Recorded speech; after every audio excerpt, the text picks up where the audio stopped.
History ऐसे आदमी को खोज निकालती है जिसका काम ही विध्वंस करना है। क्या हिंदी चीनी भाई भाई का थोड़े दिन के लिए समय आ रहा है कि चाइना से ही हम इन्वेस्ट कराएं हमारे देश में? घाटा कम करेंगे तो इकोनॉमी और स्लो हो जाएगी। बिल्कुल हो जाएगी यार, व्यापार करने तो दो, हम इंटरनल थानेदारों से ही देश चला रहे हैं।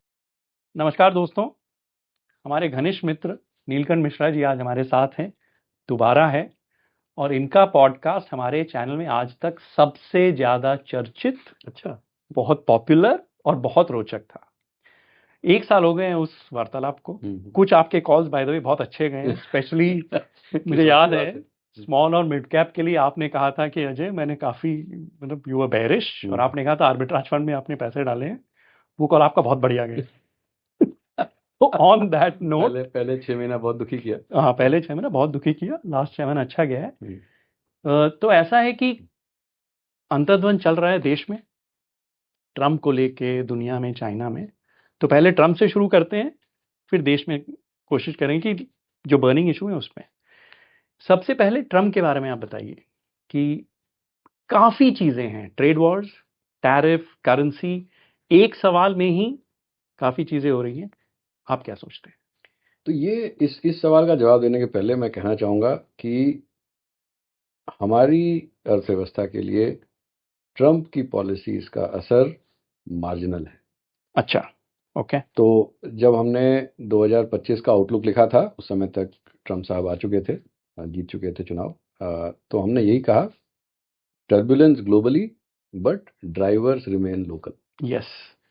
तो हमारी अर्थव्यवस्था में जो अभी थोड़ी गिरावट आई है, जो कह लें कि हम स्पीड स्लो हो गया है, वो सब कुछ सेल्फ इन्फ्लिक्टेड है, सेल्फ ड्रिवन है। जितनी जल्दी हम उससे बाहर निकलें उतनी तेजी से इकोनॉमी भागेगी। वो ट्रम्प की पॉलिसीज का जो भी असर हो वो हम उस पर भी चर्चा करेंगे जी। लेकिन अगर हम अपने फाइनेंशियल कंडीशंस को, लिक्विडिटी कंडीशंस को, हमारी रियल एस्टेट साइकिल को, पावर जनरेशन साइकिल को अगर ठीक से मैनेज कर पाते हैं तो हम आराम से 6.5 से 7% पे ग्रो कर सकते हैं। ठीक है। अब चलिए पहले ट्रम्प की चर्चा करते जी। हैं। एक हेनरी किसिंजर से किसी ने पूछा था, तो ज़्यादा अब नहीं रहे, लेकिन उनके मरने के करीब 6-8 महीने पहले, कि ट्रम्प के बारे में आपका क्या विचार है। उस समय वो ये क्लियर नहीं था कि वो राष्ट्रपति बनेंगे कि नहीं, दूसरी बात। तो उन्होंने कहा था कि देखिए, कभी कभार हिस्ट्री ऐसे आदमी को खोज निकालती है जिसका काम ही विध्वंस करना है, डिस्ट्रक्शन करना है। तो ट्रम्प शायद ये ना सोचते हों कि उनका काम वो डिस्ट्रॉयर वाला है, लेकिन हिस्ट्री में ऐसे लोग आए हैं कि अगर कोई सिस्टम काम नहीं कर रहा है तो उसको तोड़ दो। अब उसके ऊपर क्या बनेगा ये पता नहीं है, लेकिन उसको तोड़ दो। ओके। जैसे कुछ लोगों का अब कहना है, जैसे अभी एक बड़ी अच्छी किताब आई है, द ग्रेट ट्रांसफॉर्मेशन, चाइना के बारे में। उनका ये कहना है कि ऐसा नहीं था कि डंग जाओपिंग या हु याओबांग या जाओ जियांग जो उनके जो लीडर्स थे, जुरांग जी सब, तो ये लोग कि बहुत ज़्यादा उनकी इकोनॉमिक विचारधारा जो थी वो बहुत प्रो कैपिटलिस्ट थी, और ये वो उनको ये पता था कि जो वो कर रहे थे वो नहीं चल रहा था, और बाकी जो और इसीलिए वो एक डायरेक्शन में गए और उसका पूरा क्रेडिट अपने पे ले लिया, जबकि इनोवेशन वगैरह जो है वो नीचे हुआ था। बट सबसे बड़ी बात ये कहते हैं कि एक ऑल्टरनेटिव व्यू पॉइंट अब इमर्ज हो रहा है कि जो कल्चरल रिवोल्यूशन था चीन में 1965 में, जी, वो माओ ने उसको शुरू ही इसलिए किया कि वो रेस्टलेस थे कि जो बदलाव चीन को चाहिए था वो तेजी से नहीं हो पा रहा था। तो उनका था कि अभी के एलिट्स को हटाओ। अच्छा। अब वो उनके कंट्रोल से बाहर चला गया, उसमें कितने मिलियन लोगों की जानें गई, कितना डैमेज हुआ, फैमिलीज टूटी, लोग साइकोलॉजिकली स्कार्ड हो गए। लेकिन वो जो डिस्ट्रक्शन हुआ, जो 19th सेंचुरी से जो एलिट्स चलते जा रहे थे, उनका जो डिस्ट्रक्शन हुआ, उससे एक फील्ड सेटअप हुआ जिसपे कि नया ग्रोथ, नए सोशल कॉन्ट्रैक्ट्स, नए इकोनॉमिक स्ट्रक्चर्स, ये सब इमर्ज हुए। तो कहने का मतलब कि ट्रम्प अभी जो कर रहे हैं या उनकी टीम जो कर रही है वो पहले तो डिस्ट्रक्शन है कि अच्छा। ये बंद करो, वो बंद करो, हाँ। इसमें टैरिफ लगाओ, उस पे टैरिफ लगाओ। अब इसका असर क्या होगा? जैसे अब वो कहते हैं ट्रांस अटलांटिक अलायंस। हम्म। अब वो सेकेंड वर्ल्ड वॉर के पहले तो कोई अलायंस नहीं था। सेकेंड वर्ल्ड वॉर के बाद क्योंकि मार्शल प्लान के अंदर अमेरिका ने यूरोप का पूरा रिकंस्ट्रक्शन किया था, क्योंकि उनको पता था कि नहीं किया तो वो शायद first world war, second world war, third world war भी हो हो जाएगा। जाए। तो वो उनको करना था। दूसरा, उस समय रूस से, क्योंकि वो कम्युनिज्म कैपिटलिज्म का झगड़ा था, तो इस कारण से उनको वहाँ प्रेजेंस रखनी थी। अब वो कम्युनिज्म कैपिटलिज्म का झगड़ा खत्म हो गया, यूरोप की रिकंस्ट्रक्शन की अब ज़रूरत नहीं है, तो भाई हम वहाँ क्यों खर्च कर रहे हैं पैसे? अब ये सवाल जो है वो 20 साल पहले भी पूछा जा सकता था, जी। लेकिन अब इनर्शिया होता है, कोई बड़े सवाल पूछना नहीं चाहता। हम्म। दूसरा कि भाई आपने जो general agreements on tariff and trade 1945 में साइन किया, जब समझ में आ गया था कि जो कि अगर जो जो 1930 में हुआ कि ये जो रेसिप्रोकल टैरिफ्स की जो चर्चा हो रही है, ये पहली बार नहीं हो रही है। ये इसका इसका इसका इजाद हुआ था 1933-34 में। हाँ, मुझे याद है, एक किस्सा बताता हूँ। हम्म। अमेरिका के चिकन जर्मनी में बहुत पॉपुलर हो रहे थे, तो जर्मनी ने अमेरिका के चिकन पे टैरिफ लगाया, रेसिप्रोकल टैरिफ। यस। अमेरिका ने जर्मन की वोल्क्सवैगन ट्रक्स पे लगाया, जो आज तक है। अच्छा। आज तक है, कुछ रिप्लेस नहीं हुआ है। तो आज भी जर्मन ट्रक्स का वो 1932 का मुर्गों वाला ट्रैफिक जर्मनी की ट्रक्स में।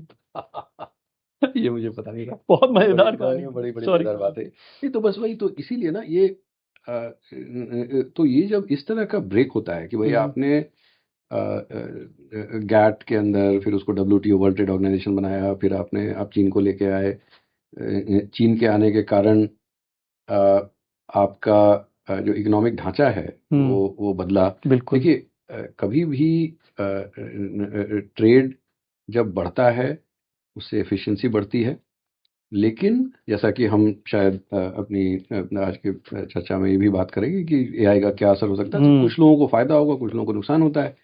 लेकिन अगर आपकी पॉलिसी जिन लोगों को नुकसान हो रहा है उस पे ध्यान नहीं देती है, तो उससे फिर सोशल कॉन्ट्रैक्ट जो है स्टेट का वो डिस्ट्रॉय हो जाता है या बिल्कुल। डिस्ट्रस्ट आ जाता है उसमें। बिल्कुल। तो इनका काम है पहले विध्वंस करना, भाई जो नहीं, अब ये नहीं चल रहा, तो ठीक इसको है। पहले तोड़ के हटाओ। ठीक है। आगे क्या होगा किसी को पता नहीं। तो सबसे बड़ी अनसर्टेनिटी ये है कि आगे क्या होगा किसी को पता नहीं है। तो अगर मान लीजिए कि आप कोई इंडस्ट्रियलिस्ट हैं, आप यहाँ हैं या इंडोनेशिया में हैं या चीन में हैं या वियतनाम में हैं, अमेरिका में हैं, यूरोप में हैं, अगर आपको क्रिटिकल नहीं है कि आज ही डिसाइड करके आज ही फैक्ट्री कहाँ लगानी है आपको डिसाइड करना है, तो आप कहेंगे रुक जाते हैं। अच्छा, नाइस। तो ग्रोथ तो ऐसे ही स्लो हो गई। रुकना ही ग्रोथ स्लो हो जाना रुकना ही, होता है। क्योंकि बिल्कुल, पहला। आपने अनसर्टेनिटी क्रिएट की जी। और उससे ग्रोथ स्लो हो गई। Very nice. और जब भी आप ट्रेड वॉर में चलते हैं, कि क्या होता है कि जो जो फिजिकल वॉर होता है वो उसमें इकोनॉमी को कभी कभार फायदा भी होता है। तो अब अगर इकोनॉमी, स्पेशली अगर आपका जो वॉर है वो वॉर जोन जो है आपके खुद के लैंड से मेरी जमीन पे नहीं है, बाहर कहीं है। तो आप देखें, मतलब वो फर्स्ट वर्ल्ड वॉर में, सेकेंड वर्ल्ड वॉर में अमेरिका के स्टॉक मार्केट में क्या उछाल आया था। बिल्कुल, क्योंकि वो दबा के पैसे भी वही दे रहे थे और डिफेंस का सामान भी वही दे रहे थे। तो जब ऐसा होता है तो लेकिन जब आप ट्रेड वॉर करते हैं, तो ट्रेड वॉर में तो आप जानबूझ के घुसते हैं कि भाई हम अपनी इकोनॉमी का भी हम नुकसान करने को तैयार हैं। तो ये जनरल ग्लोबल इकोनॉमी के लिए ये डैमेजिंग है। अच्छा। इसका नेगेटिव असर होगा, और इसका नेगेटिव जो असर है वो अब दिखना शुरू होगा। अभी तो 30 दिन ही हुए हैं, तो अभी तो केवल अनाउंसमेंट्स हुए हैं। उसके बाद अब आप देखेंगे कि कुछ लोग रिटेलिएट करेंगे। कुछ लोग रिटेलिएट इसलिए भी करेंगे क्योंकि उनको अपने डोमेस्टिक जो कॉन्स्टिट्यूएंसीज हैं, उनके अपने वोटर हैं या उनके सपोर्टर हैं, उनको अपना स्ट्रेंथ दिखाना पड़ेगा। तो वो दिखाने के लिए उनको वो चीन हो या भारत हो या इंडोनेशिया हो, हर जगह पे दिखाना पड़ेगा। तो उसके बाद ये कुछ वर्षों तक ये गेम चलता रह सकता है। तो इसलिए इसका असर किसी पे भी, कोई अगर ये कहता है कि नहीं हम ये भारत को इसका बहुत फायदा हो सकता है, शायद हो सकता है, बहुत ही रेयर चांस में, लेकिन ओवरऑल तो ये सबके लिए डैमेजिंग है। इससे अपॉर्चुनिटीज निकलती हैं, एकदम निकलती हैं, क्योंकि जो भी लोग अब क्योंकि अब समझ लें पीट हेगसेथ जो उनके जो डिफेंस वाले हैं, जेडी वांस, ये सब लोग अभी यूरोप में जाके भाषण देके आए, क्लियरली इन शब्दों में कहा कि भाई देखिए हम हमें अब ये एकदम क्लियर है कि हमें चीन से लड़ना है। ये रशिया की लड़ाई जो है हमारे लिए डिस्ट्रैक्शन है, इसको तो हम जो इसको कॉस्ट लगे जो लगे बंद कीजिए। ठीक है। तो जब उन्होंने क्लियरली कह दिया कि भाई अब चीन से हमारी लड़ाई है और अब हम उसी पे फोकस करेंगे, तो आप समझ सकते हैं कि वो जो ट्रेड वॉर अभी हो सकता है कि कुछ नियर टर्म में, क्योंकि दोनों साइड्स को पता है कि डैमेज होगा, तो हो सकता है कि अगले 6-8 महीने में थोड़ी मतलब पॉलिसीज जो हैं वो सिचुएशन को और काम डाउन कर दें, क्योंकि चीन की इकोनॉमी की भी हालत खराब है। मुझे लगता है कि अमेरिका की इकोनॉमी की भी अब हालत खराब होगी। अच्छा। क्योंकि वो इमिग्रेशन बंद कर दिया है। जैसे आप देखें कि जो अमेरिका की इकोनॉमी जो पॉजिटिवली सरप्राइज कर रही थी, कि हम सभी सोच रहे थे कि 2021 में रिसेशन, 22 में रिसेशन आएगा, फिर 23 में आएगा, फिर 24 में आएगा, है ही नहीं। हो सकता है जब लोग सोच रहे हैं नहीं आएगा तो आ जाएगा, बट लेकिन उसको अगर आप एनालाइज करें कि क्यों गलत हो गए हम, तो एक था कि उनको जो हमने सोचा था कि फिस्कल डेफिसिट को कम करेंगे, उन्होंने किया नहीं। बिल्कुल। दूसरा, उनका इमिग्रेशन जो है वो ट्रेंड लाइन से बहुत ऊपर चल रहा था। मेरे हिसाब से कम 0.5 to 0.6% ग्रोथ अमेरिका की इमिग्रेशन के कारण हो रही थी। क्योंकि बाहर से लोग आके काम करते हैं तो आउटपुट बढ़ाते हैं और थोड़ा वो कंज्यूम भी करते हैं, उससे और डिमांड बढ़ती है। अब इन्होंने क्या किया है, 15 दिन के अंदर उनकी, आजकल तो हम लोग, आप भी यही करते होंगे, रोज सुबह उठ के ट्विटर देखते हैं कि भाई आज क्या किया ड्रामा। तो उसमें उनकी जो प्रेस हेड हैं उन्होंने बड़े प्राउडली बताया कि इमिग्रेशन 87% से कम हो गया है। तो उनके पॉलिटिकल एजेंडा के लिए तो बड़ा अच्छा सक्सेस है, लेकिन इकोनॉमी के लिए बहुत खराब ना। तो अगर अमेरिका की इकोनॉमी भी अगले 6 महीने में वीकन होती है, उसके कारण स्टॉक मार्केट थोड़ा वीकन होता है, और चीन की इकोनॉमी की ऐसी भी हालत खराब है, तो ये तो समय नहीं लड़ाई करने का। तो हो सकता है कि वो लोग उनकी थोड़े दिन के लिए शांत रहे, थोड़ी देर के लिए शांत हो जाए, बट मुझे नहीं लगता कि ये स्ट्रेटेजिक लड़ाई जो है वो किसी भी हिसाब से पीछे हटने वाला है कोई इसमें से। तो मेरे ख्याल से अनसर्टेनिटी बढ़ी रहेगी। टैरिफ्स पे अगर रेसिप्रोकल टैरिफ से बचने के लिए भारत अपने इंपोर्ट टैरिफ्स को कम करता है, नियर टर्म में एडजस्टमेंट्स होंगे, लेकिन मुझे लगता है उससे भारत की अर्थव्यवस्था को मीडियम टर्म में फायदा ही होगा। फायदा है, क्योंकि प्रोडक्टिविटी उससे बढ़ती है। तो वो भले ऐसा हो कि ट्रम्प के हाथ घुमाने के कारण हमने किया है, लेकिन अगर उस वजह से भी किया है तो मेरे हिसाब से इकोनॉमी को मीडियम टर्म में फायदा होगा, नियर टर्म में डिस्रप्शन होगा। जैसे आप समझ लें कि अगर कोई भी चीज सस्ते में आती है तो जो उसका प्रोड्यूसर है उसको नुकसान है, उसके यूजर को उसका फायदा है। तो अगर हम अब जैसे मान लीजिए ट्रैक्टर है या कोई मोटर है, वो और सस्ते में आ जाए। जैसे लोग कहते हैं कि बांग्लादेश में फार्मिंग में लेबर प्रोडक्टिविटी भारत से बहुत ज़्यादा है, क्योंकि वहाँ ट्रैक्टर्स पे इंपोर्ट ड्यूटी नहीं है और मोटर्स बहुत सस्ते मिलते हैं। तो वो अपना वो कोई भी नाव बना के उसमें मोटर लगाते हैं और उसमें डर चालू हो जाते हैं। तो ये सब हमारे यहाँ नहीं होता, क्योंकि यहाँ पे इंपोर्ट ड्यूटीज हाई हैं। तो अगर किसी भी वजह से, मैं नहीं कह रहा कि ट्रम्प टैरिफ के कारण यही गिर जाएगा, बट तो मेरे ख्याल से प्रोडक्टिविटी मीडियम टर्म में बढ़ सकती है। बट मैं I will come back to the first point कि अगर मैं अगले 12 से 24 महीने की अर्थव्यवस्था, भारत की अर्थव्यवस्था के बारे में को देखूं, तो the levers of growth are primarily in our local. ठीक है, तो फिर उसी पे आ जाते हैं। ठीक है, पहले मैं एक सवाल करना चाहूंगा। आपने कहा कि अमेरिका इतनी स्ट्रांग इकोनॉमी होते हुए भी फिस्कल डेफिसिट हाई रन कर रहा है। पिछली जब हमारी चर्चा हुई थी, आप ही ने कहा था कि जब इकोनॉमी खराब होती है तब आप डेफिसिट रन करते हैं, फ्यूचर की ग्रोथ आप आज लेके आते हैं।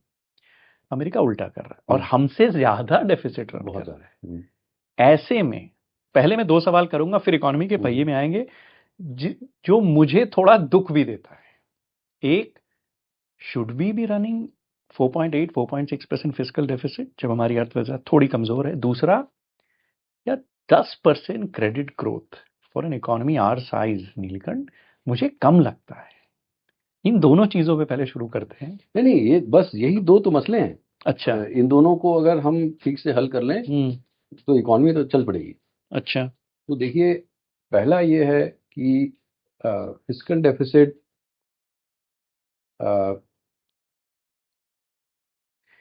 अमेरिका के पास इसको कहते हैं एक एग्जॉर्बिटेंट प्रिविलेज है बिल्कुल है। कि उन्होंने उनके पास ग्लोबल रिजर्व करेंसी है।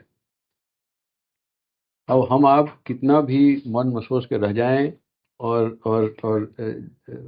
जेलसी से, ईर्ष्या से हरे हो जाएं, जो अंग्रेजी में कहते हैं ग्रोइंग, हम तो लाल होते हैं। तो उसको हम बदल नहीं सकते। नहीं। ये सेकेंड वर्ल्ड वॉर के बाद, इनफैक्ट मुझे लगता है सेकेंड वर्ल्ड वॉर के पहले से, जब यूएस की economy reserve, US dollar reserve currency बन रही थी, उसके बाद सेकेंड वर्ल्ड वॉर के बाद यूरो डॉलर मार्केट आया। यूरो डॉलर मार्केट था कि जो बहुत सारे डॉलर्स जो बाहर पड़े थे, उनको वो अगर वापस आके लोग गोल्ड मांगने लगते तो अमेरिका की वॉट लग जाती है, जैसे हमारी भाषा में, हमारे बम्बई में जैसे बोलते हैं। तो उन्होंने कहा कि भाई कोई तरीका खोजो जिससे कि डॉलर का उपयोग बाहर भी हो सके। यस। तो उन्होंने सिस्टम्स बनाए कि भाई यूरोपियन बैंक्स भी डॉलर लेके डॉलर होल्ड कर सकते हैं और डॉलर लेके किसी को लेंड कर सकते हैं। तो उन्होंने मार्केट को बनाया। कि इसमें बहुत ज़्यादा धीरे धीरे उन्होंने कैलिब्रेट करके उसको खोला है। इस तरह से कोई भी अपनी इकोनॉमी को ऐसे खोल नहीं सकता, अपनी करेंसी को ऐसे वल्नरेबल नहीं बना। जैसे आप मान लीजिए रुपया है, अभी आरबीआई को नॉन डिलिवरेबल फॉरवर्ड मार्केट में जाके कंट्रोल करना पड़ता है, या एक एनीवे तो ऑफशोर मार्केट में जाके करना पड़ता है। आप समझ लें कि रुपया जो है पूरी दुनिया में फैल रहा है, कोई कंट्रोल ही नहीं है आपका। हाँ। आप कंट्रोल कैसे करोगे? तो ये इसको रिप्लेस करना बहुत मुश्किल है। नहीं, अगर आपके पास रिजर्व करेंसी है तो क्या होता है कि जैसे ही लोगों को डर लगना शुरू हुआ, अनसर्टेनिटी बढ़ी, तो लोग कूद के जाके डॉलर पकड़ लेते हैं। जैसे अभी हमारे यहाँ से जो एफपीआई जो भर भर के भाग रहे हैं, ये केवल भारत से नहीं, पूरे इमर्जिंग मार्केट से भाग रहे हैं। इनफैक्ट मैं किसी फॉरेन पोर्टफोलियो इन्वेस्टर से बात कर रहा था, पिछले हफ्ते हमारा कॉन्फ्रेंस था और काफ़ी सारे एफपीआई हमारे कॉन्फ्रेंस में भी आए थे। तो वो कह रहे थे कि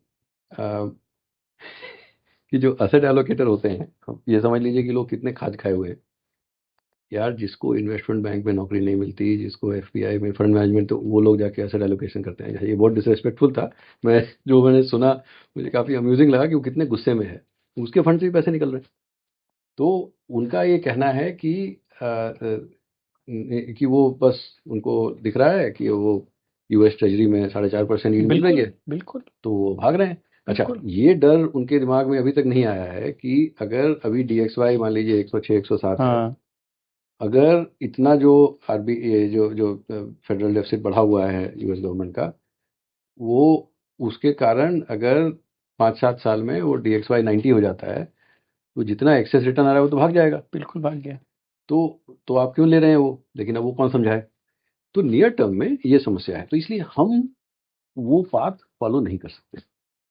दूसरा, आप ये देखें कि नियर टर्म में थोड़ा इससे स्ट्रेस आएगा, क्योंकि जो ग्रोथ हमें चाहिए थी वो हम डिलीवर नहीं कर पा रहे हैं।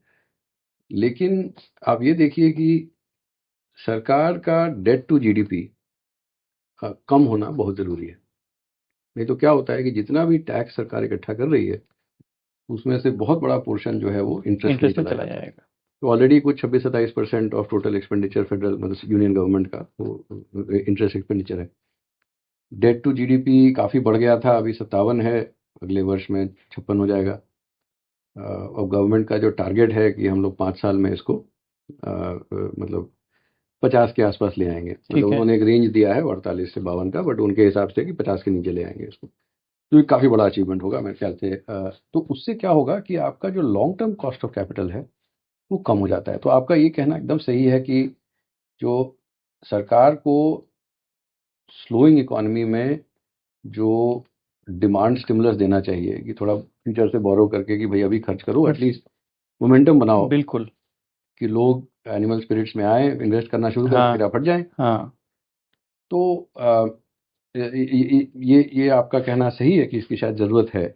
बट मेरे हिसाब से जो जो इस साल का भी जो 4.8%, 4.8% जो वित्तीय घाटा बजटेड है, वो अगर मीट कर ले सरकार, तो लास्ट के 3 महीने में यानी कि जनवरी, फरवरी, मार्च में कैपिटल एक्सपेंडिचर 21% से बढ़ेगा ईयर ऑन ईयर। वो आई रिमेम्बर आपने एक रिपोर्ट में कहा था कि क्योंकि 6 महीने में खर्चा ही नहीं किया है। तो इसलिए अच्छा। ये समस्या ये थी। समस्या ये नहीं थी कि आप वित्तीय घाटा गिरा क्यों रहे हैं, हाँ, समस्या ये थी कि जो गिराने के बावजूद भी जो नंबर था वो भी आप खर्च नहीं कर खर्च रहे नहीं थे। कर रहे हैं।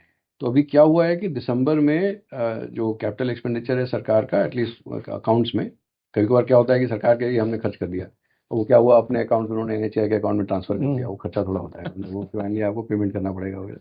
बट जो भी है उस अकाउंट्स में 95% ग्रोथ थी दिसंबर में, और रिवाइज एस्टिमेट के हिसाब से उसमें 21% का ग्रोथ है एक जनवरी, फरवरी, मार्च में। अगर सरकार ये ठीक से कर लेती है तो मेरे हिसाब से जो फिस्कल एस्पेक्ट से जो ग्रोथ स्लो डाउन का जो ग्रोथ स्लो डाउन हुआ था वो काफ़ी हद तक कंट्रोल में आ जाएगा।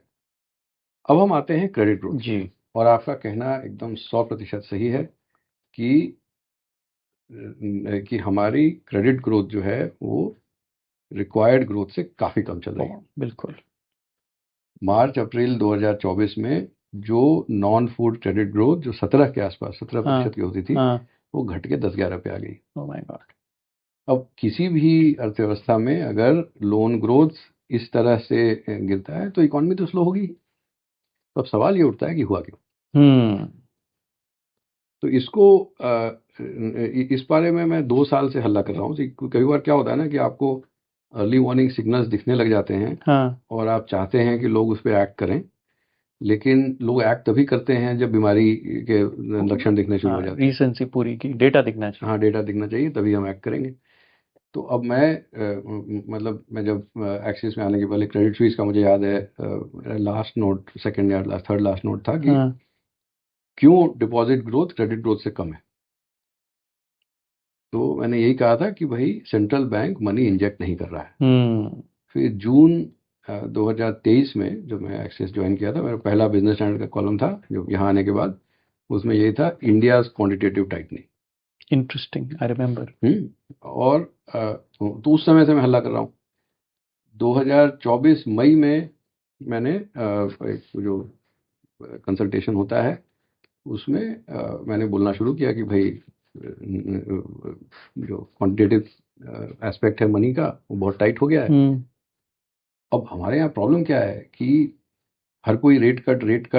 अब सी, आप रेट उतना ही रखें क्योंकि क्वांटिटी साइड ऑफ मनी भी होती है भाई। बिल्कुल। अच्छा, एक ही इसमें थोड़ा एक मॉडर्न सेंट्रल बैंकिंग थॉट है। एक बैंक ऑफ इंग्लैंड ने 2014 में एक पेपर छापा था, 2014 में या 12 में, कभी एक 14 पेपर छापा था कि आप क्वांटिटी ऑफ मनी और कॉस्ट ऑफ मनी को इंडिपेंडेंटली कंट्रोल नहीं कर सकते। ओके। जैसे वो हाइजेनबर्ग अनसर्टेनिटी प्रिंसिपल याद होगा कि वो पोजीशन या मोमेंटम, हाँ, कि दोनों यू डोंट गेट बोथ, दोनों को आप एक्यूरेटली नहीं पकड़ सकते। तो ये इस तरह का कुछ एक इन्होंने एक फ्रेमवर्क बनाया। ये बड़ा इंटेलेक्चुअली एलिगेंट लगता है। अब क्या है कि इसलिए, और अच्छा, और जो वेस्टर्न बैंक्स हैं, सेंट्रल बैंक्स हैं, उन्होंने तो क्वांटिटेटिव ईजिंग की हुई थी, लिक्विडिटी ऐसी फेंकी हुई थी कि उनको मनी सप्लाई को देखने का कोई मुद्दा ही नहीं था। यस। तो इसीलिए वो खाली कॉस्ट ऑफ मनी देख के चल रहे थे। और हमारे यहाँ पे जहाँ पे जो नॉमिनल जीडीपी ग्रोथ है वो हमेशा डबल डिजिट में रहती है, तो आप क्वांटिटी ऑफ मनी कैसे नहीं देखोगे। यस। तो मैं किसी को जानता हूँ, काफ़ी सीनियर हैं आरबीआई में, तो वो कह रहे थे, नीलकंठ तुम ऐसे क्वांटिटी क्वांटिटी क्यों करते हो, हमने तो देखना भी छोड़ दिया है। Oh my God. मैंने कहा, अरे यार ये तो मतलब बहुत ही गड़बड़ है, क्योंकि ऐसा होना नहीं चाहिए। तो क्योंकि एक समय था, उनका कहना भी ठीक था कि एक समय था जब आरबीआई क्रेडिट ग्रोथ टारगेट करती थी कि भाई इतना क्रेडिट ग्रोथ होना चाहिए। अब सेंट्रल बैंकिंग टेनेट में उन्होंने कहा है कि भाई हम ओवरनाइट लिक्विडिटी को ऐसे मैनेज करेंगे, कॉस्ट ऑफ मनी ऐसे रखेंगे और बाकी जो है वो सिस्टम में अपने आप क्रिएट हो जाएगा। कुछ देर तक ऐसा हो भी रहा था। अच्छा। तो जो कह रहे थे उसमें काफ़ी कुछ खास बुरा नहीं है, क्योंकि क्या हुआ कि जब आरबीआई मनी इंजेक्ट नहीं कर रहा था तो बैंक जब लोन क्रिएट कर रहे थे तो डिपॉजिट क्रिएट हो रहा था। आपको पता ही है कि मनी क्रिएशन जो है या तो सेंट्रल बैंक करता है या कमर्शियल बैंक करते हैं। कमर्शियल बैंक जब लोन देते हैं तो मनी क्रिएट हो जाता है। बिल्कुल।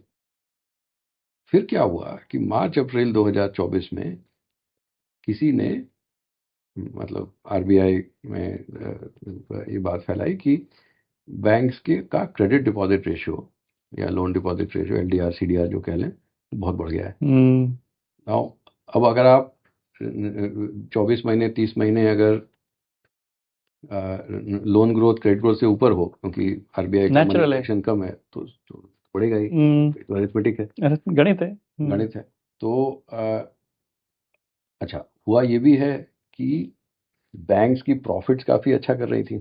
अच्छा ये थोड़ा टेक्निकल है, शायद आपके व्यूअर्स को उतना जल्दी इंट्यूटिव ना लगे, बट ये भी फैक्ट है कि जब बैंक्स का प्रॉफिट बढ़ता है तो मनी डिस्ट्रॉय हो जाता है। कहने का मतलब है कि मनी इन द सिस्टम क्या है? मनी इन द सिस्टम है करेंसी इन सर्कुलेशन और डिपॉजिट। मैं ओवर सिंप्लीफाई कर रहा हूँ बट मोटा मोटी इतना ही। अब क्या होता है कि जैसे बैंक की बैलेंस शीट पे देखें, एसेट साइड पे लोन्स हैं और बॉन्ड्स हैं, उन्होंने कुछ सरकारी बॉन्ड या प्राइवेट बॉन्ड खरीदे, और लाइबिलिटी साइड में डिपॉजिट्स है और इक्विटी है। तो क्या होता है कि जब इक्विटी बढ़ता है तो डिपॉजिट कम हो जाता है। नेचुरल। तो ऐसे में अगर आपको डिपॉजिट फिर से बढ़ाने हैं तो आपको बैंक को लेंड करने देना होगा, तभी तो वो डिपॉजिट क्रिएट करेगा। क्योंकि उसके अभी उस समय जब मैंने ये नंबर्स किए थे तो सिस्टम टियर 1 रेशियो जो 10% होता था 2013 में 2008 में, वो 15% था। तो आप पुराने वाले लोन डिपॉजिट रेशियो पे क्यों पड़े हैं? बट उन्होंने जब आरबीआई ने जब चिट्ठियां भेजनी शुरू की बैंक्स को कि भाई आपका लोन डिपॉजिट रेशियो बहुत बढ़ा हुआ है, तो उन्होंने लेंडिंग स्लो कर दी और अब डाउनवर्ड स्पाइरल शुरू हो गया। इसीलिए 6-8 महीने में ही जोर से लोन ग्रोथ गिर गया। क्योंकि क्या होता है कि जो लेंड कर रहे थे वो स्लो हो रहे हैं, अब आपने जब लेंडिंग स्लो की तो डिपॉजिट क्रिएशन भी स्लो हो गया, फिर लेंडिंग स्लो हो गई तो डाउनवर्ड स्पाइरल है पूरी। अच्छा, मेरे हिसाब से जुलाई के आसपास 2024 में आरबीआई को समझ में आने लगा कि कुछ गड़बड़ है, कि ये शायद हमारी वजह से हो रहा है। तो उन्होंने ओवरनाइट लिक्विडिटी सरप्लस कर दी। मई में ही उन्होंने जब डिविडेंड दिया था गवर्नमेंट को, काफ़ी लिक्विडिटी सरकार को दिया था, तो काफ़ी लिक्विडिटी आई थी और उसके बाद उन्होंने सरप्लस में रखा, वो जानबूझ के सरप्लस में रखा था। उन्होंने कुछ एफएक्स मतलब फॉरेन करेंसी मार्केट में भी किया था, और उसके बाद काफ़ी बोलने के बाद उन्होंने स्टांस चेंज किया अक्टूबर में, दिसंबर में सीआरआर कट कर दिया। तो वो क्लियरली उस डायरेक्शन में उस दिशा में बढ़ रहे थे। फिर क्या हुआ कि एक और शायद भूल हुई थी आरबीआई से कि उन्होंने करेंसी को ऑलमोस्ट फिक्स्ड कर दिया था। वही मेरा अगला सवाल था वैसे। बहुत अच्छा आप इसकी चर्चा कर रहे हैं। नहीं, क्योंकि ये सब लिंक्ड है। ये तो एक बार एफएक्स कर लेता हूँ फिर लिक्विडिटी पे आऊँगा। मान लीजिए कि आपने एक फिक्स्ड एक्सचेंज रेट रेजिम चला दी है, जो पिछले 1.5-2 साल से शायद चल रही थी। अगर आप एक्सपोर्टर हैं तो आपको डॉलर बाहर रखने का कोई फायदा नहीं, मतलब ही नहीं है। अगर स्टेबल है तो मैं वापस लाता रहूंगा पैसा, क्योंकि यहाँ पे इंटरेस्ट रेट ज़्यादा है। Yes, absolutely. अगर आप इंपोर्टर हैं तो आप जो 1.5-2% भी हेजिंग कॉस्ट हो गई थी वो क्यों देंगे? फालतू का पैसा क्यों खराब करना? जो पोर्टफोलियो इन्वेस्टर हैं उन्होंने भी कहा कि भाई हम पहले तो हेज करते थे, लगता है अब ये रुपये तो हिलेगा नहीं, क्यों हेज करें भाई। बट जैसे ही लोगों को लगने लगा सितंबर अक्टूबर के आसपास कि शायद रुपया हिलेगा, तो एक्सपोर्टर्स ने हाथ खींच लिया। बेसिकली कहा कि भाई जो 30-60 दिन जो भी उनको लीवे होता है कि जो वो डॉलर रख सकते हैं, उसके बाद उनको मैंडेटरी जाना पड़ता है। तो जो ऐसा हुआ तो उन्होंने खींच लिया, तो डॉलर की सप्लाई खत्म हो गई। उसी समय में जो इंपोर्टर हैं उन्होंने कहा कि अरे यार तो हेज करना पड़ेगा, तो हेज करने का डिमांड आ गया, तो डॉलर की डिमांड बढ़ गई, फिर बढ़ गई। पोर्टफोलियो इन्वेस्टर हैं उन्होंने कहा अरे बाय गॉड, मतलब ये अब तो मुझे लगता है हेज करना पड़ेगा, उन्होंने डिमांड डाल दी। अगर आप कहीं बड़े मैक्रो हेज फंड हैं ग्लोबल, तो आपको तनख्वाह इसी बात की मिलती है कि भाई ऐसा मौका ढूंढें जहाँ की करेंसी जोर से गिरने वाली है, चढ़ जाइए, बस आके हमारा शॉर्ट। बहुत बुरी तरह। तो अब क्या हुआ कि एक समय में, ये मार्केट की खबर है, ये ऑफिशियली डिस्क्लोज नहीं होता है ये सब, कि 80 से 90 बिलियन डॉलर आरबीआई को शॉर्ट खर्चा करना हुआ पड़ा, है, हाँ। जो ऑफशोर मार्केट में, जो एनडीएफ नॉन डिलीवरेबल फॉरवर्ड वाला मार्केट होता है, हम्म। उसमें वो शॉर्ट करना पड़ा। उसमें से जो मैक्रो वाले शॉर्ट थे वो तो कवर कर लेंगे, एक बार रुपया गिर जाता है तो वो कवर कर लेंगे। लेकिन जो बाकी के हैं, बिकॉज सी, अच्छा एक और चीज़ है इसमें, ये भी ध्यान रखना होगा कि जो हमारे रिजर्व जो 650 660 बिलियन से 700 710 पहुंचे थे, वो भी बिना वजह पहुंचे थे। ये क्या हुआ था, जब वॉलेटाइल एक्सचेंज रेट से हम स्टेबल स्टेबल एक्सचेंज रेट होते पे आए हैं। थे, तो पहले एक्सपोर्टर जो 30-40 दिन बाहर रखते थे वो एक ही दिन में लाने लगे, इंपोर्टर्स ने हेज करना बंद कर दिया। तो इससे क्या हुआ कि हमारा आर्टिफिशियली कोई 40-50 बिलियन से बढ़ गया। यस, अब वो हमने वापस कर दिया, टेक्निकली रिवर्स कैरी ट्रेड हो गया ना। रिवर्स कैरी ट्रेड हो गया। तो अब हमने अब वही चीज़ अब वापस एडजस्ट हो गई है, इसीलिए आरबीआई को 60 बिलियन डॉलर से इंटरवीन करना पड़ा। अच्छा, उसी समय में वो 15-20 बिलियन डॉलर एफपीआई भी ले जा रहे थे, तो वो भी बिल्कुल। समस्या। अब 60 बिलियन डॉलर से आप इंटरवीन करेंगे। अच्छा, मैंने इतना सब इसलिए समय लगाया इसको समझाने में कि ये एक वन ऑफ एडजस्टमेंट था, कि अब क्या है कि एक्सपोर्टर को जितना डिले करना था मैक्सिमम डिले कर चुके हैं, ठीक है, इंपोर्टर्स को जितना हेज करना था, एफपीआई को जितना हेज करना था वो कर कर चुके चुके हैं। हैं। तो इसलिए अब उस तरह का one of increase in dollar demand नहीं आने वाला, तो आरबीआई को उस लेवल पे इंटरवीन करने की जरूरत नहीं है। ठीक है। लेकिन जब एक बार आपने 60 बिलियन डॉलर से इंटरवीन कर लिया, तो 5 लाख करोड़ की लिक्विडिटी आपने ड्रॉ आउट कर ली। जैसे होता क्या है कि जब आपने डॉलर बेचे तो रुपया खरीदा, खरीदना पड़ता है। तो आपका बैलेंस शीट कम हो गया। बिकॉज आरबीआई के बैलेंस शीट में क्या होता है, एक करेंसी होती है और एक जगह असेट्स होते हैं, आपने एसेट्स कम किया, भी कम की। आरबीआई का balance sheet is shrinking yes, at a time when when the the economy economy is is growing at contracting, double yeah. digits. So obviously liquidity की प्रॉब्लम है। तो तो ये बहुत बड़ी समस्या है। कन्वेंशनली क्या होता है कि जब आरबीआई करेंसी मार्केट में कुछ भी एक्ट करता है, तो उसका कॉन्ट्रा जो है वो बॉन्ड मार्केट में कर देता है। तो वो क्या करेगा कि अगर डॉलर सेल कर रहा है तो फिर बॉन्ड परचेज करेंगे, क्योंकि उनको बैलेंस शीट साइज को उतना ही रखना है। इस बार वो, क्योंकि थोड़ा करेंसी, शायद करेंसी, मैं सोचने की कोशिश कर रहा हूँ क्यों नहीं कर रहे हैं। हो सकता है कि उनको ये डर हो कि बहुत जल्दी जल्दी अगर वो वापस इंजेक्ट करने लगेंगे तो शायद करेंसी और प्रेशर में आ जाए।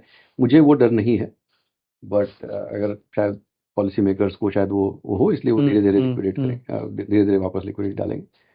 बट गवर्नर ने सीधा सीधा कहा है कि भाई सिस्टम को जितनी लिक्विडिटी चाहिए हम देंगे। बट अभी समस्या क्या है कि जैसे जो रेट कट हुआ वो ट्रांसमिट कैसे होगा। जो एग्जिस्टिंग लोन्स हैं जो रेपो रेट से लिंक्ड हैं, जैसे आपको पता होगा एक्सटर्नल बेंचमार्क वाली लेंडिंग होती है, तो कुछ लोगों ने जी से कील्ड पे डाला हुआ है, कुछ लोगों ने रेपो रेट पे डाला हुआ है, किसी ने एमसीएलआर पे, किसी किसी में डाला हुआ है। अब जो रेपो रेट से बेंचमार्क लोन्स थे वो मार्कडाउन हो जाएंगे, ठीक है, उसमें जो बोरोवर्स थे उनका इंटरेस्ट रेट कम हो गया। लेकिन ग्रोथ तो तभी आएगी जब नए लोन्स क्रिएट होंगे।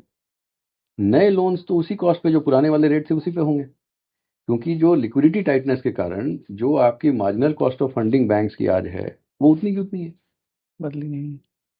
12 मंथ सीडी रेट, जो क्या होता है कि एक सर्टिफिकेट ऑफ डिपॉजिट जो बैंक मतलब वो जो मार्केट से डिपॉजिट उठाता है, 12 मंथ सीडी रेट 7.6 है। यस, 3 मंथ शायद 7.3 है।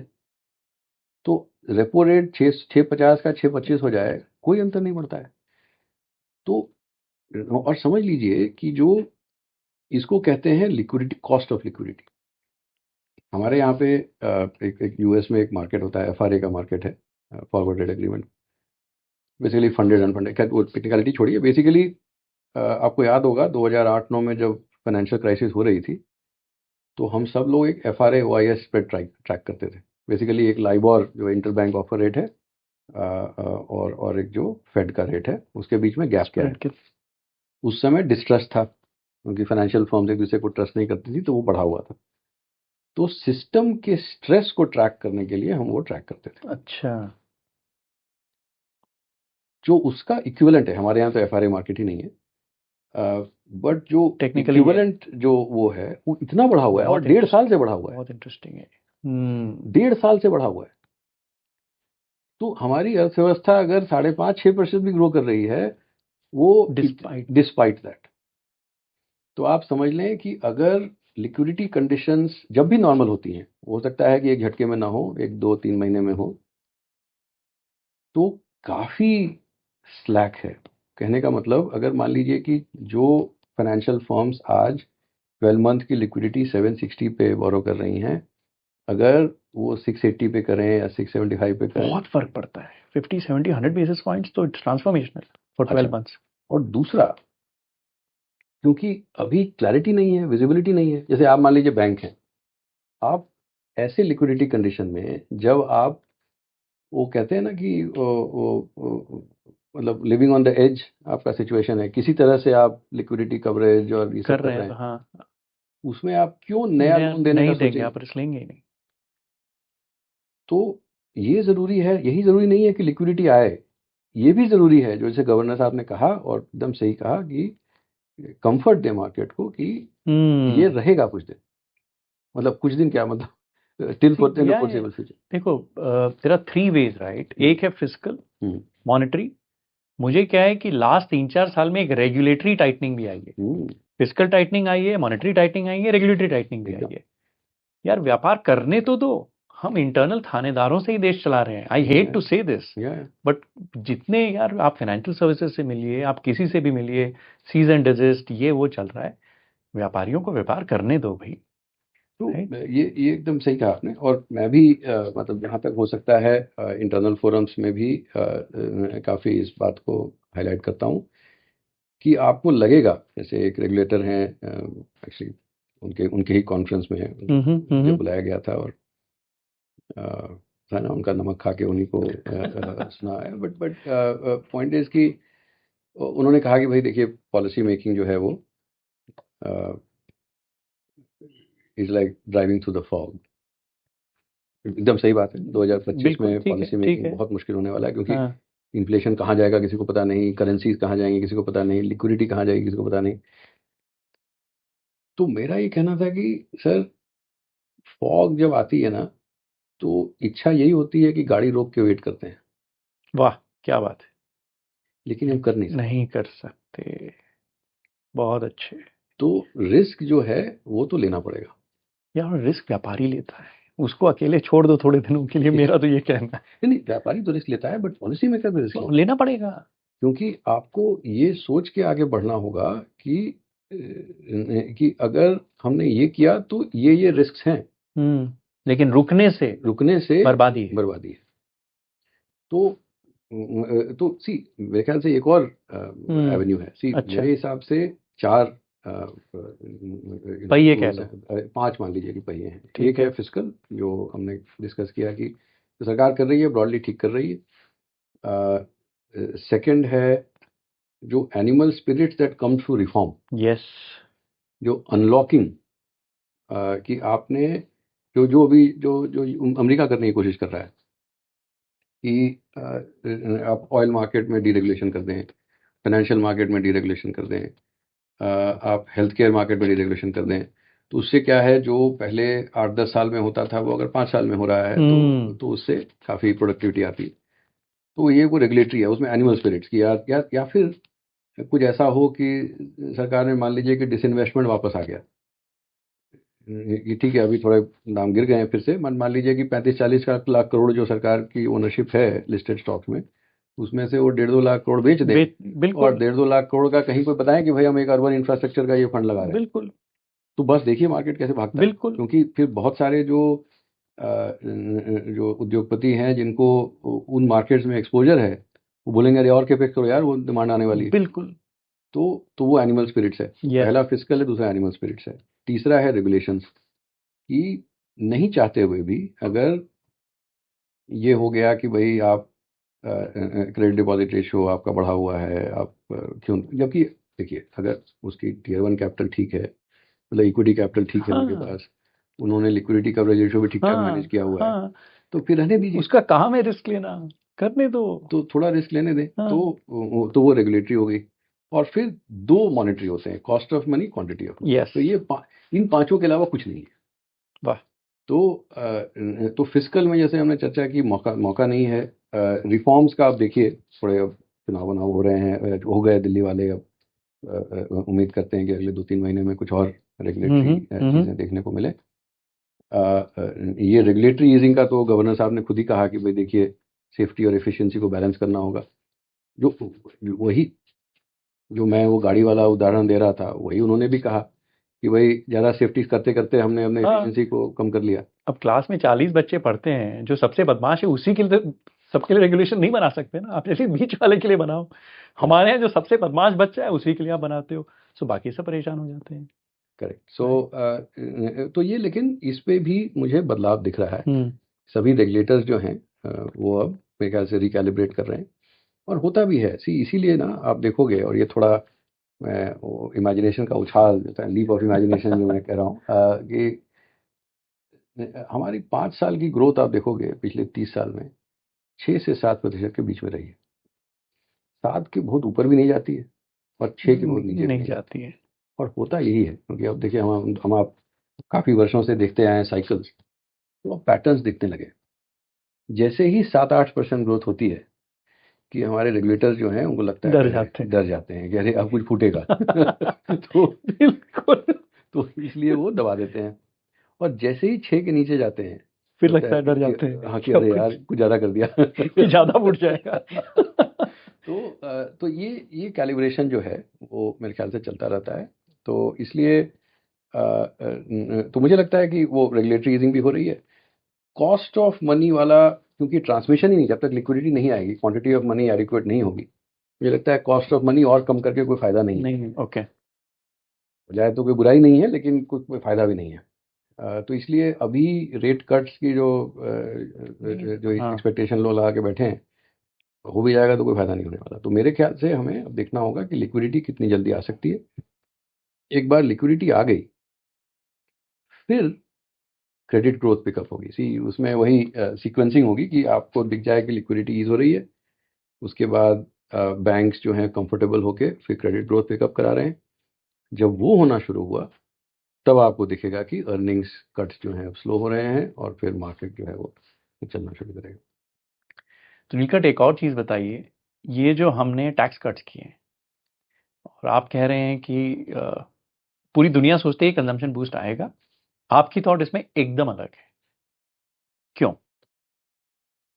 क्योंकि देखिए, ये भी जैसे आपने कहा गणित है, कि अगर सरकार का वित्तीय घाटा किसी वर्ष में गिरता है, तो एग्रीगेट डिमांड पे उसका नेगेटिव इम्पैक्ट आता है। अच्छा। तो अगर 4.8% का 4.4% हो रहा है, कहने का मतलब सरकार जो है वो 0.4% ऑफ जीडीपी कम से कम सपोर्ट कर रही है ठीक है, इकोनॉमी। ठीक है। और केपेक्स टू जीडीपी फ्लैट है, यानी जो नॉन केपेक्स है, यानी कि जो कंजम्पशन बूस्टिंग एक्सपेंडिचर है सरकार का, वो कम हो रहा है इन एग्रीगेट। इन एग्रीगेट, समझ गया, अब समझ में आ गया। हाँ। अब ये है कि अगर मान लीजिए कि ये भी है कि 1 लाख करोड़ का टैक्स कट तो दिया, लेकिन आप ये देखें कि जो पर्सनल इनकम टैक्स भी है, वो 14% से बजट में है कि ग्रोथ होगा कट करने के बावजूद जी। अब वो एस्टिमेट ज़्यादा है कम है, उस पर हम बहस कर सकते हैं। मेरे ख्याल से सरकार को ज़्यादा पता है, तो सरकार ठीक ही सोच के लगा रही होगी। तो वो भी 10% के जीडीपी ग्रोथ से ज़्यादा है। तो अगर आप इसको, होता है ना, जिसका जो निचोड़ मामले का अगर निकालें, तो ये होगा कि बहुत सारे लोग अब टैक्स देने को तैयार हैं और टैक्स दे रहे हैं। अच्छी बात है। उन सब से जो एक्स्ट्रा पैसा आ रहा है, उसमें से कुछ हिस्सा निकाल के सरकार जो सबसे लॉयल टैक्स पेयर हैं उनको दे रही है। अच्छा। क्योंकि एक तो उनको देना भी चाहिए, इसलिए नहीं कि मैं और आप भी उसमें हैं।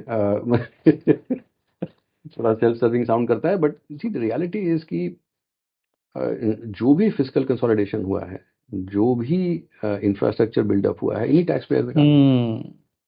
तो अगर सरकार ये खर्च नहीं करेगी,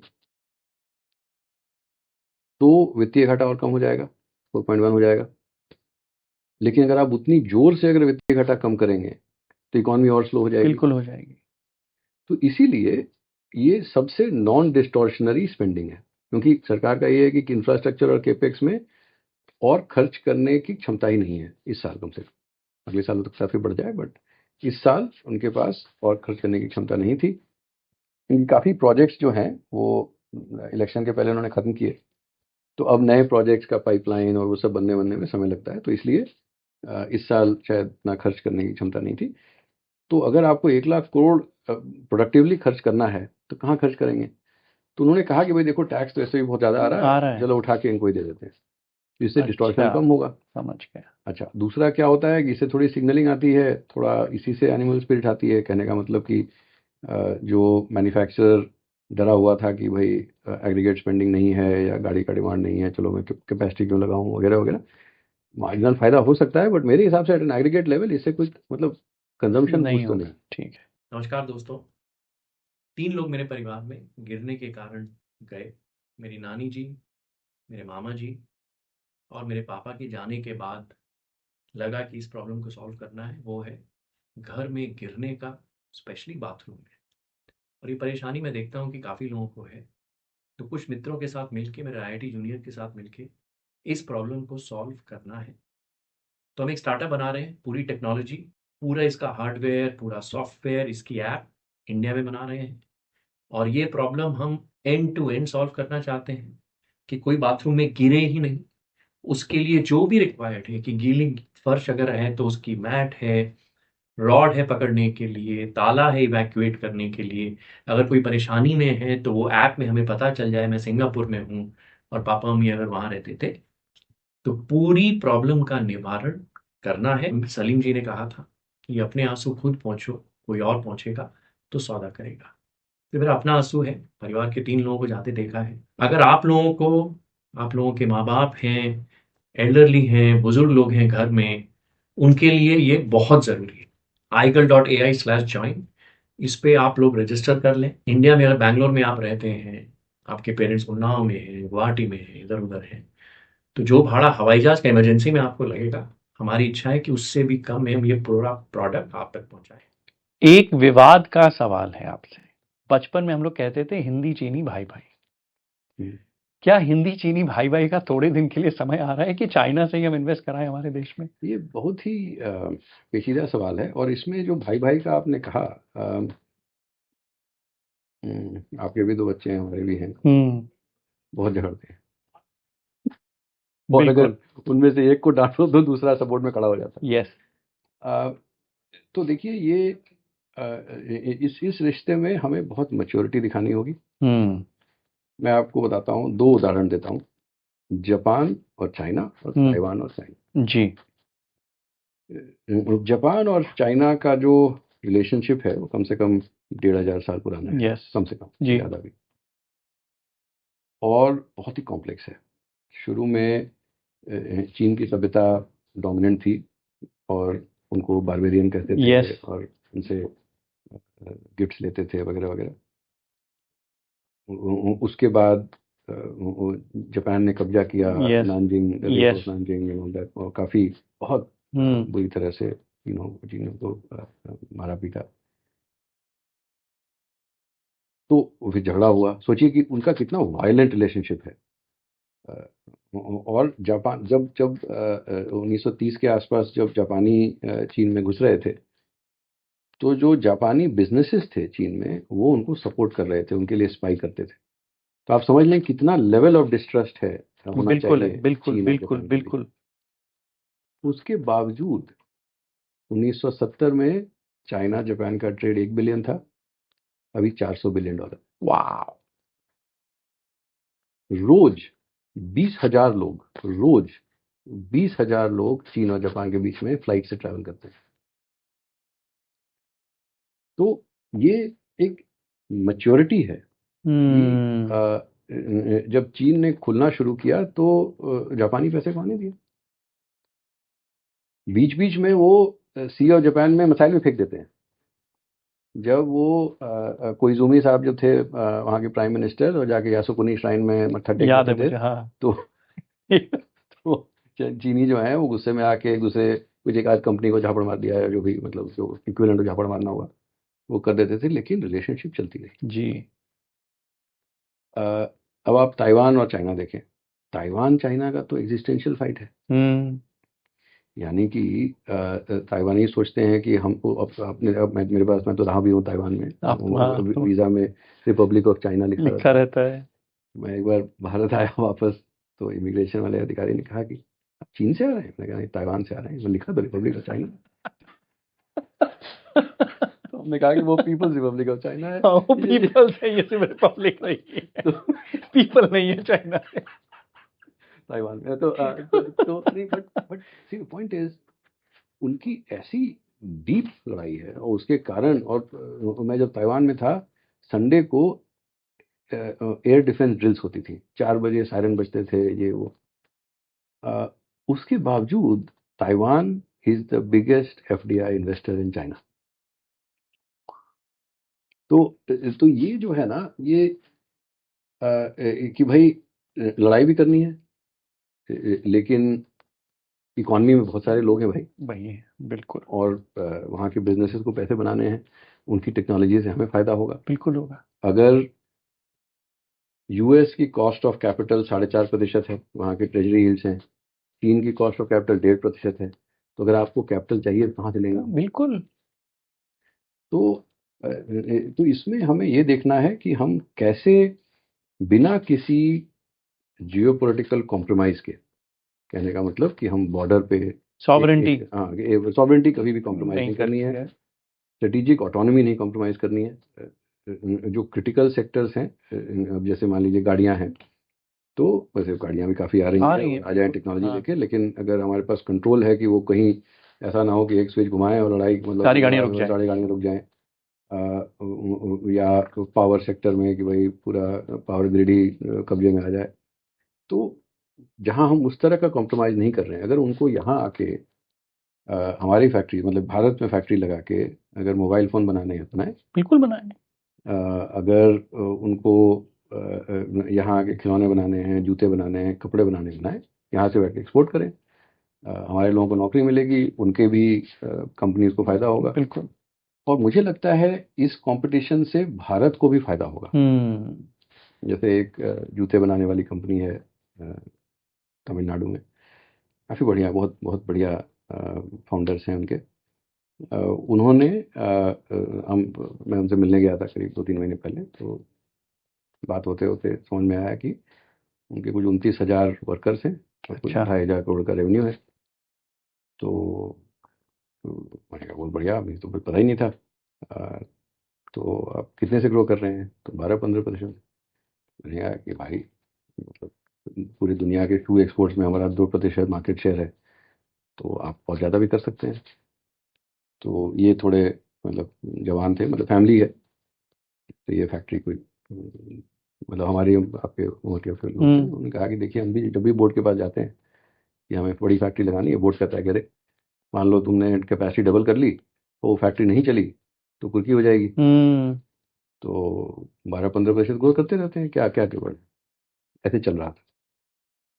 क्या हुआ फिर, एक फेंगटे करके कंपनी है ताइवान की, वो 8-10 साल पहले इंडिया आई, उन्हीं के फैक्ट्री के आसपास एक फैक्ट्री लगाई, 8,000। 5 साल बाद एक और फैक्ट्री लगाई, 10,000। वाह।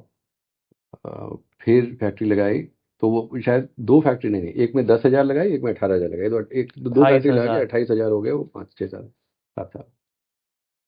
और अब एक और फैक्ट्री लगा रहे हैं जिसमें कि वो 15-20 हज़ार लोगों को हायर करने वाले। तो ये जिनसे मैं मिला था वो कहे, भाई हम बोर्ड के पास गए कि देखिए भाई, हमारे पास में ही है। नहीं नहीं, अगर हमने इन्वेस्ट नहीं किया ना, हाँ। हम इररेलेवेंट हो जाएंगे। वाह। तो अब क्या हुआ, उनके बोर्ड ने उनको अलाउ किया कि ठीक है, फाइनेंशियल रिस्क को डिफ्रे करने के लिए आप बम्बई जाइए, वेंचर कैपिटल से पैसा लीजिए, तो एटलीस्ट वो रिस्क कंपनी के अंदर तो नहीं रहेगा। केपेक्स को इक्विटी से फंड करिए। इक्विटी से फंड कीजिए, वाह। और एक आप ताइवान से कोई टेक्नोलॉजी या वैल्यू चेन पार्टनर ले आइए, जो आपको साइन इन करा देगा, मतलब जो डिज़ाइन इन होता है, और फिर लगाई फैक्ट्री 200 लाइन की। तो अभी तमिलनाडु में जो दुनिया की 10 सबसे बड़ी शू मैन्युफैक्चरर्स हैं, उनमें से 5 जो हैं फैक्ट्री लगा रही। वाह। तो उससे क्या होता है कि लोग जाग जाते हैं कि भाई फिर दिखता है ना, हाँ आंखें खुलती हैं हाँ, भाई, कि हम अगर नहीं करेंगे तो रिलेवेंट हो जाएंगे। रिलेवेंट हो जाएंगे। और नहीं तो क्या होगा कि वो फैक्ट्री चलेगी, उसके फैक्ट्री मैनेजर कोई अगर कोई एंटरप्रेन्योर होंगे, जो मैं बहुत एग्जांपल देता हूँ, जैसे लक्ष्य की फाउंडर हैं, वो तो फॉक्सकॉन में की फैक्ट्री में लाइन पे काम करती थी। उनका एम्बिशन था, उनके एंटरप्रेन्योरशिप थी कि उन्होंने 40 खुद बिलियन की कंपनी करेंगे। खड़ी कर ली। तो वैसे ही मेरे हिसाब से इससे बहुत फायदा होगा। तो मेरे हिसाब से इस रिलेशनशिप को हमें काफी कैलिब्रेटेड तरह से लेना होगा। ये ब्लैक एंड व्हाइट में भी, वो भी दुनिया की 1/6 ऑफ पॉपुलेशन है, हम भी 1/6 ऑफ पॉपुलेशन है। ठीक है, उनको वो बहुत ज़्यादा एरोगेंट लगते हैं, शायद हम उनको ज़्यादा एरोगेंट या बहुत गंदे लगते होंगे, रेसिस्ट टेंडेंसी होंगी, जो भी हो। बट अगर अ, उनके कैपिटल से, उनकी टेक्नोलॉजी से, उनके इन्वेस्टमेंट से हमें फ़ायदा हो सकता है, क्यों नहीं, हमारे मार्केट से उनको फ़ायदा हो सकता है, तो एनीवे वो वहाँ से बैठ के प्रोड्यूस करके भेज ही यहाँ रहे हैं ना, भेज ही रहे हैं। क्यों ना यही बनाए। आप जनवरी का ट्रेड डेटा देखिए, जो non oil non gold deficit है, बढ़ गया। अच्छा, इसलिए नहीं बढ़ा कि इलेक्ट्रॉनिक्स का बढ़ गया। इलेक्ट्रॉनिक्स में तो चलिए हम अभी अब काफ़ी कोशिश कर रहे हैं। ज़बरदस्त प्रोग्रेस है। वो इसलिए कि मेटल्स केमिकल्स की डंपिंग हो रही है। Even metals, that was surprise. हाँ, यस। मेटल्स केमिकल्स की डंपिंग हो रही है। तो इससे बढ़िया है कि भाई यहीं आके बना लो यार। तो so anyway, so that's I think opportunity है ये। और उनके थ्रू अगर हमें फ़ायदा होता है तो क्यों नहीं। तो Neelkanth, before we close, Bharat का बाजार इस साल वॉलेटाइल रहा है, निफ्टी गिरा है, और जो market cap to GDP valuations की हम बात करते हैं, गिरे हैं। आपको क्या लग रहा है, यहां से करेक्शन हो गया है? बिकॉज लास्ट ईयर आपने कहा था कि स्मॉल मिड कैप में बहुत फ्रॉथ हो गया है, काफी निकल भी गया है। आई लव टू अंडरस्टैंड वहां आप क्या सोच रहे हैं। नहीं, देखिए, दो चीज़ें बदली हैं जिनको कि हमें इंकॉर्पोरेट करना होगा अपने मार्केट व्यूज में। एक ये कि demand for equities is now less than supply of equities. Okay, nice. क्योंकि जब वो इंसेसेंट पी मल्टीपल्स बढ़ रहे थे, सी हमने आपने जब अपना शुरू किया था शुरू किया था तो वो मजाक में बोलते थे ना, जिस दिन समझ में आया कि अरे तुम्हारी कंपनी में स्टॉक गिर गया, क्या हुआ, तो मोर सेलर देन बायर्स। तो एक्चुअली सेलर और बायर तो एक ही होते हैं, मतलब नंबर वो can't have more, right? So but the reality was that reality is that if you see incessant buying, जैसे मान लीजिए हर महीने 20,000 22,000 25,000 करोड़ अगर फंड मैनेजर के पोर्टफोलियो में आ रहे हैं, तो अगर कोई कंपनी खराब भी रिपोर्ट कर रही है, उसको खरीदना तो है ही। तो इसीलिए ये मार्केट चलता जा रहा था, पी मल्टीपल बढ़ते जा रहे थे। बट जो नॉर्मल रिस्पॉन्स होता है कि दाम बढ़े तो सप्लाई बढ़ेगी, तो सप्लाई बढ़ी। बिल्कुल।